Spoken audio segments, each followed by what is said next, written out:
এখানে অনেকে আছে জানেন, শ্বাস কিভাবে নিতে হয় জানে না, কিন্তু কয়দিন পর মরেও যাবে। চর্বি কে জমাইছে? খরচ করবে কেটা? ডাক্তার। যারা ডায়াবেটিস রোগী এবং 6 বেলা চিনি খায় ওরা কোনোদিন ভালো হবে না। রক্তে চিনি কোষে ঢুকে, ইনসুলিন রক্তের চিনিকে কোষে ঢুকায়। আমার লিভারের সমস্যা ছিল, আলহামদুলিল্লাহ আমার মানে সবকিছু এখন নর্মালে চলে আসছে। আমার বন্ধুকে পর্যন্ত আমি নিয়ে আসছি যে আমি যখন ভালো হয়ে গেছি, আমার বন্ধুকে যিনি একটু আগে যে গেছে। আসসালামু আলাইকুম রহমতুল্লাহি ওয়া বারাকাতুহু। সবাই ভালো আছেন? আলহামদুলিল্লাহ। আমরা আজকে সবাই এখানে একত্রিত হয়েছি সুস্থ থাকতে চাই নাকি? আপনি যদি শ্বাসের ব্যায়াম করেন, ভিটামিন ডি যদি ভালো থাকে, আপনি যদি সঠিক সময় ঘুমান, নিয়মতান্ত্রিক জীবনযাপন করেন, সুস্থ খাবার খান, ইনফ্লামেশন কমে গেলে অ্যাজমা দেখবেন অনেক কমে গেছে। এবং অনেক অ্যাজমা রোগী আলহামদুলিল্লাহ এখন আর ইনহেলার লাগে না। আমি তো অ্যাজমা নিয়ে অনেক বছর কাজ করেছি, তখন আমি দেখবেন ওইখানে ইনহেলার নেওয়া শেখাচ্ছি, কীভাবে ইনহেলার নিতে হবে, ইনহেলার বাদ দেওয়া যাবে না। এই ভিডিও আছে, আমি ডিলিট করি নাই, কারণ আমি কি বলেছি সেটা থাকা দরকার আছে। আর আমি এখন আবার বলছি যে না, আপনি যদি নিয়ম মানেন এটা লাগবে না। এখানে অনেকে আছে জানেন, শ্বাস কিভাবে নিতে হয় জানে না, কিন্তু কয়দিন পর মরেও যাবে। জীবনে একটু শ্বাসটা নেওয়া শিখে গেল না, দুঃখটা এখানে। আপনারা বলেন তো শ্বাস কিভাবে নিতে হয়, বলেন তো কিভাবে নেয়? সবাই বলেন। কি ফুলাইয়া? এই সবাই বলেন, কি ফুলাইতে হবে? বুক ফুলাইতে হবে না? হ্যাঁ, বুক কি ফুলাইতে হবে? বুক ফুলাইতে হবে। বলেন দেখি, বুক ফুলানোর হাত তোলেন কারা কারা, যে শ্বাস কিভাবে নিতে হবে। ওই যে দেখেন ওই মুরব্বী হাত তোলে, আমি ওনার দিকে তাকায় আছি। তার উনি এতদিন অ্যাজমা রোগী, জানে না যে পেট ফুলায় শ্বাস নিয়ে, তো উনি বুক ফুলায় নিছে, এই জন্য অবস্থা। কদিন পর মারাও যাবে লোকটা, কিন্তু এইটা শিখে গেল না যে শ্বাস কেমনে নিতে হয়। প্যাট প্যাট প্যাট প্যাট দিছে কেন? যেন ফুলানো যায়। এখানে সামনে কিছু নাই কেন? যেন ফোলে। তা বলে ওইটা না, আবার ওইটা তো চর্বির ফোলা। আমি বলছি শ্বাস দিয়ে ফুলানো।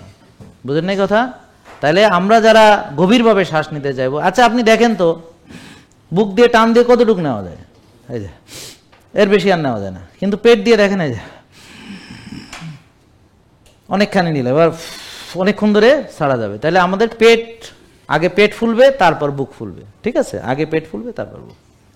দেখছেন অনেকে শ্বাস নিতেই শিখে নেয়। এই যে মুরব্বী এত বয়স হয়ে গেছে, শ্বাস কিভাবে নিতে হয় জানে না। তা আমরা যে এভাবে চলে যাচ্ছি পৃথিবী থেকে, এই যে বাবা মনে কষ্ট নিয়েন না, আমি যেটা বুঝাতে যাচ্ছি যে এই যে আপনার দোষ না, আমাদেরকে শেখানো হয়নি। আপনি এত ডাক্তার দেখাইছেন অ্যাজমার জন্য, কোনো ডাক্তার এটা শেখায়নি। এত ডায়াবেটিসের ডাক্তার দেখাইছেন, কোনো ডাক্তার আপনাকে এটা শেখায়নি। মানে যাদের দায়িত্ব ছিল এটা শেখানোর, তারা শেখায়নি। আপনি তো নিষ্পাপ, আপনার কোনো দায়িত্বই ছিল না শেখার। দেখেন কোষ, বলেন সেল। রক্তে চিনি কোষে ঢুকে, ইনসুলিন রক্তের চিনিকে কোষে ঢুকায়। রক্তের চিনি আসে কেন? বলেন আমরা ভাত খাই, রুটি খাই, চিনি খাই, ফল খাই, দুধ খাই, খাই, হ্যাঁ, খেলে রক্তে চিনি আসে। মুড়ি খাই, চিড়া খাই, কই খাই, চিনি ছাড়া বিস্কিট খাই, রক্তে চিনি আসে। ঠিক আছে, তো রক্তে চিনি আসলে এই চিনিকে কোষে ঢুকাতে হলে ইনসুলিন লাগবে।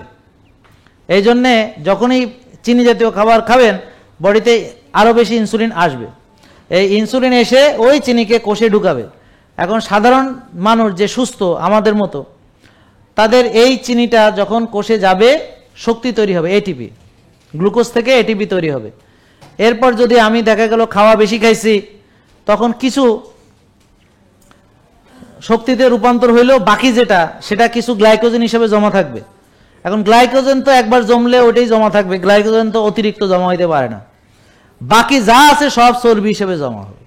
তার মানে একটা লোক, সে যদি যা খরচ করে, ব্যায়াম, কায়িক শ্রম, চলাফেরার মাধ্যমে যা খরচ করে, তার চেয়ে বেশি খেলে সেটা আলটিমেটলি ফ্যাট হিসেবে জমা হবে। এখন যখন জমা হইতে হইতে কোষে যখন জায়গা থাকবে না, তখন আপনি যে 6 বেলা খাচ্ছেন, এখন রক্তের চিনি কোষে যে ঢুকবে, এখন ঢুকতে পারে না, কারণ কোষ তাকে বাধা দেয়। এটার নাম হলো ইনসুলিন রেজিস্ট্যান্স। বলেন ইনসুলিন রেজিস্ট্যান্স, বাধা। বাধা, রেজিস্ট্যান্স মানে কি? বলেন কোষ ইনসুলিনকে বাধা দেয়, কারণ কোষে জায়গা নাই। কেন নাই? চর্বি জমছে। কেন জমছে? বলেন আমি খাইছি, ব্যায়াম করি নাই, টেনশন করছি, রাত জাগছি, আর জমাইছি। আমি জমাইছি। চর্বি কে জমাইছে? খরচ করবে কেটা? ডাক্তার। হ্যাঁ, জাহাঙ্গীর কবির। হ্যাঁ, চেম্বারে ঢুকলি খরচ হয়ে যাবে। ওখানে ঢুকলি একেবারে স্লিম হয়ে বেরোবো। মানে ঢুকবো পিসেস ভালো হয়ে বেরোবো, মানে ঢুকবো ফ্যাটি লিভার ভালো হয়ে বেরোবো, মানে ঢুকবো ডায়াবেটিস ভালো হয়ে বেরোবো, মানে ঢুকবো 100 কেজি 60 কেজিতে বেরোবো, এরকম নাকি? এরকম হলে তো ভালোই হতো।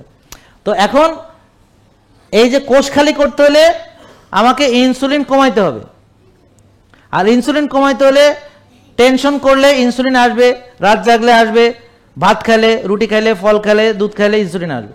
তাহলে ইনসুলিন যদি আমি না কমাই তাহলে ইনসুলিন কি করে বলেন? চর্বি জমায়, চর্বি ভাঙতে দেয় না। এখন কোষ খালি করতে হলে ইনসুলিন কমাইতেই হবে, নাইলে ফ্যাট বার্ন হবে না। এই জন্যে যারা ডায়াবেটিস রোগী এবং 6 বেলা চিনি খায় ওরা কোনোদিন ভালো হবে না। একজন ইমানদার ব্যক্তির অটো ডিসিপ্লিন কি কি আছে? এক, যে সে 5 ওয়াক্ত নামাজ মসজিদে গিয়ে পড়ে, সে এশার পরে ঘুমায়, সে উঠে তাহাজ্জুদ পড়ে। ওদিন একজন আমাকে জিমে বলতেছে যে আমি তো 2:30 বাজে ঘুম ভেঙে যায়। আমি বললাম দেখেন, 2:30 বাজে ঘুম ভেঙে গেলে আপনি আধা ঘন্টা বা 1 ঘন্টা খুশু খুজুর সঙ্গে নামাজ পড়বেন, এটা হচ্ছে তাহাজ্জুদের নামাজ, ঠিক আছে? এবং 1 ঘন্টা যদি আপনি খুশু খুজু নিয়ে নামাজ পড়েন তাহলে 4 ঘন্টা ঘুমের সমান। এটা কোত্থেকে বললাম? কারণ ডিপ মেডিটেশন যারা করে 1 ঘন্টা ডিপ মেডিটেশন করলে 4 ঘন্টা ঘুমের সমান উপকার পাওয়া যায়। তাহলে তাহাজ্জুদ কিভাবে পড়তে হবে? আর ওই সময় কেন তাহাজ্জুদের সময়? কারণ হলো সবাই ঘুমায়, পরিবেশটা একেবারেই মনোযোগের জন্যে, ফোকাসের জন্য একদম উপযুক্ত পরিবেশ। তা আমাকে অনেকে বলে যে আমার তো ঘুমাবো, যে তাহলে আমি নামাজ পড়বো কখন? আমি বললাম আরে নামাজ পড়লে তো ঘুমের চেয়ে বেশি উপকার হবে, কিন্তু আপনাকে 9টা-10টার ভিতর ঘুমাতে যেতে হবে, এসার পরে বিশ্রামে যেতে হবে।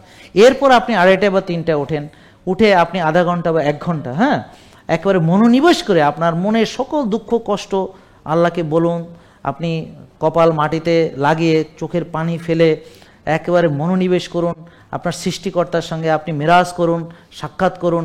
এইটা হলো ডিপ মেডিটেশন। এটা হলো কি আপনার 4 ঘন্টা ঘুমের সমান। 1 ঘন্টা এমন, আধা ঘন্টা মানে 2 ঘন্টা ঘুমের সমান, 1 ঘন্টা মানে 4 ঘন্টা ঘুমের সমান। দেখছেন? তাহলে এইটা যারা জানে না তারা মনে করে যে তার ঘুম কম হচ্ছে, আসলে তো তার ঘুমের চেয়ে বেশি কিছু সে পাচ্ছে।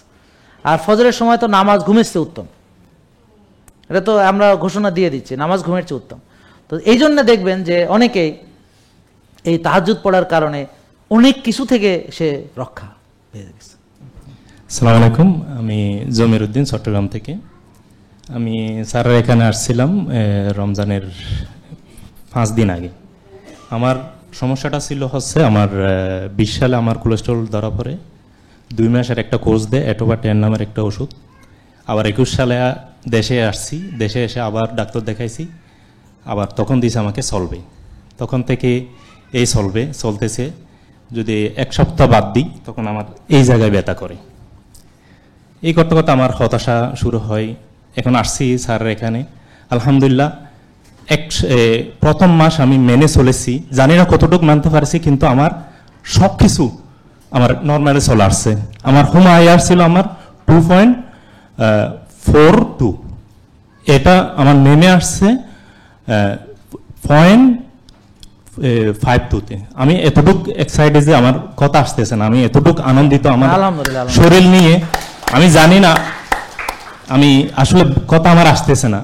আমার অনেক কিছু সময় ট্রাইগ্লিসারাইডটাও বেশি ছিল, আমার লিভারের সমস্যা ছিল। আলহামদুলিল্লাহ আমার মানে সব কিছু এখন নর্মালে চলে আসছে। আমি এখন মানে আমি আমার বন্ধুকে পর্যন্ত আমি নিয়ে আসছি যে আমি যখন ভালো হয়ে গেছি, আমার বন্ধুকে যিনি একটু আগে যে গেছে উনাকে ধরে নিয়ে আসছি, কারণ উনি আমার কলিগ, আমরা একসাথে দীর্ঘদিন আমরা মদিনাতে বসবাস মানে প্রবাসে আছি। উনি একজন প্রতিষ্ঠিত ব্যবসায়ী ওখানে, কিন্তু দুর্ভাগ্য উনি করোনার আগে এসে উনি হয়ে গেছে। এই যে ধন সম্পদ প্রতিষ্ঠা ব্যবসা, এখন উনি কিন্তু এটা উপভোগ করার মতো অবস্থায় নাই। তা আপনারা যারাই এখনো উপভোগ করার মতো আছেন, এই যে একটু আগে যে 2 জন, একজনের রিং একজনের বুক ফাড়া, তো এরা আমাদের শিখায় গেল যে আমি যত চিকিৎসাই করি, ওষুধ খাই, ডাক্তার দেখাই, বুক ফাড়ি বা রিং পরাই, আমাদের যদি ডিসিপ্লিন ঠিক না থাকে তো আমাদের যত ধন সম্পদ যাই থাক না কেন এগুলো কিচ্ছু আমি আর উপভোগ করতে পারবো না। আর আরেকটা সমস্যা ছিল আমার, প্রত্যেকদিন আমার 2টা গ্যাসের ওষুধ লাগতো। আলহামদুলিল্লাহ আমি স্যারের একটা কথা আমি এখন আমার বুঝে আসতেছে, কিন্তু এতদিন থেকে আমি স্যারের ভিডিও দেখছি কিন্তু আমার বুঝে আসে নাই। সেটা হচ্ছে ভাত রুটি ফল দুধ বাদ দিতে হবে। এই বিষয়টা আমার কখনো আমার মাথায় ঢুকে নেই। অনেক ভিডিও দেখছি কিন্তু এই কথাটা আমার মাথায় ঢুকে নেই। আমি আফসোস করতেছি এই বিষয়টা কেন আমার মাথায় ঢুকে নেই।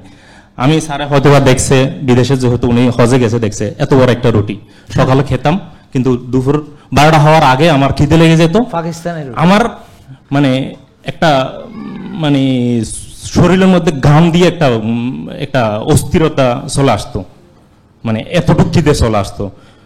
তারপরে আমি এনার্জি পাইতাম না।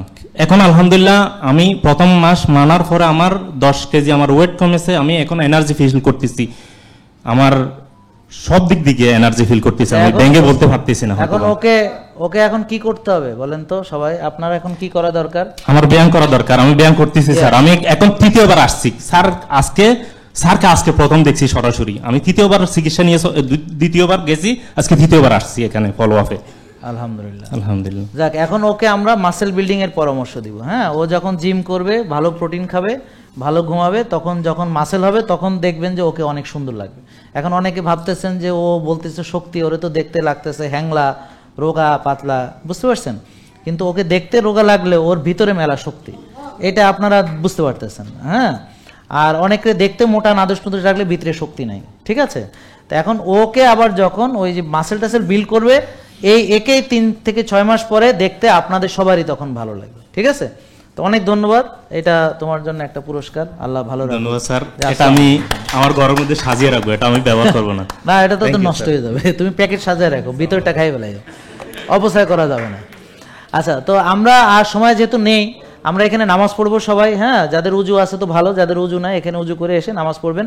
তো আমি শেষের কয়েকটা কথা বলে দিই, সেটা হলো যে হুমায়ুন ও যে বললো, এখন যেমন ধরেন ওর হুমায়ুন কমে গেছে, এখন কিন্তু ও ব্ল্যাক রাইস খাবে, কেনোয়া খাবে, আজকে কিন্তু তার ডায়েট চার্ট চেঞ্জ হয়ে যাবে। সে এখন কিছু ফলও খাবে, সে অল্প মধুও খাবে, তার মানে এতদিন যে খেতে পারেনি সেগুলো এখন সে খেতে পারবে।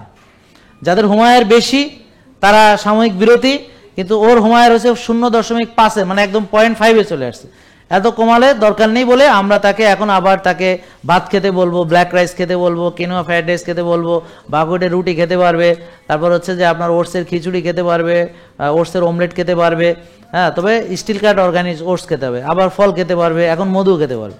তাহলে দেখেন, এটা কিন্তু আজীবনের জন্য নিষিদ্ধ না, কিন্তু ও দুধ খাবে না, তবে দুধের তৈরি ঘি খাবে, হ্যাঁ, নারকেলের তেল খাবে, ভালো ফ্যাট খাবে, এই আর ভালো প্রোটিন খাবে, মাছ মাংস ডিম, এবং ভালো মাসেল বিল্ড করবে এবং ভালো ঘুমাবে, দেখবেন আস্তে আস্তে তাকে আরো সুন্দর লাগবে। তাহলে হুমায়ুন থাকতে হবে 1, বলেন হুমায়ুন থাকতে হবে 1, বলেন 2, টিজিএইচডিএল থাকতে হবে 2, বলেন 3, সিআরপি থাকতে হবে 3, 3-এর নিচে, বলেন 4-5, ইনসুলিন 5-6, সুগার, আর 90-100 ভিটামিন ডি, বলেন 1 সবাই। কি একে কি ইনসুলিন নাকি? Humayun, very good. 2 TG HDL, 3 CRP, CRP মানে প্রদাহ, ওই যে টেনশন, দুশ্চিন্তা, হতাশা। ইনসুলিন হলো 4-5, ব্লাড সুগার 5-6, ভিটামিন ডি 90-100। তো এইভাবে আপনার রিপোর্ট দেখে আপনি আমার ডাক্তার, পুষ্টিবিদ সবাই আপনাকে পরামর্শ দিবে, এই যে আপনারা মানবেন, যে যতটুকু পারে, মানতে পারলে ভালো, আর মানতে না পেলে তো ওয়ালাইকুম আসসালাম রহমতুল্লাহ বরকাত, আপনারা ওষুধ খাবেন, বাকি আরো অল্টারনেটগুলো করবেন, আর যদি মানেন তাহলে ইনশাল্লাহ সুস্থ হয়ে যাবেন। ঠিক আছে, আল্লাহ সবাইকে কবুল করুক। আসসালামু আলাইকুম ওয়া রাহমাতুল্লাহি ওয়া বারাকাতুহু। জেকে লাইফস্টাইল, ওষুধ মুক্ত সুস্থ জীবন।